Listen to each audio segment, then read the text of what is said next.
চলে এসেছি আরেকখানা নতুন মিনি ব্লগ নিয়ে। তো আজকে এসেছি হচ্ছে টুইয়ের বাড়িতে। ওই যে বসে রয়েছে, কিন্তু কি করতে বসে রয়েছে? কি করতে? প্যাকিং করতে।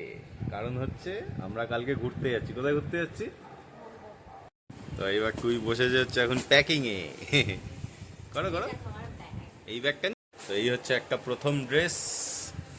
ঢোকাও। এগুলো এখন খুলে দেখাচ্ছি না, এগুলো যখন পরবো। একে কবে কিনলে? নেক্সট চলে এসছে ফটোস প্যান্ট শর্টস, যেটার উপরে হচ্ছে কুর্তি পরবে। এটা আরেকখানা টপ, সব কিন্তু এটাও পরবে। নতুন, এখনো সব packing নতুন হয়নি। কিনেছে, ঠিক আছে? জাস্ট যাওয়ার জন্য, দুদিনের জন্য ঘুরতে যাচ্ছি, তার জন্য ঘুরতে যাওয়ার যে বাজেট তার থেকে বেশি ও শপিং করে নতুন নতুন বেরিয়ে যাচ্ছে। এটা হচ্ছে র্যাপার। এটা সব বুঝতে, হ্যাঁ এটা পরলে বোঝা যাবে। এটা থাইল্যান্ড থেকে এনে দিয়েছে আমাকে, কে? মানে রাতে ঘুমানোর সময়। এটাও থাইল্যান্ডের, এটা এখানে নয়। এটা কে এনে দিয়েছে? ওটা শ্রগ টাইপের আছে। ওহ, শেষ আর হচ্ছে না। এটা just তুমি ভাই কখন because- পরবে এগুলো? আর ইয়েতে পরবো না, দুখানা ড্রেস এটা অবশ্যই।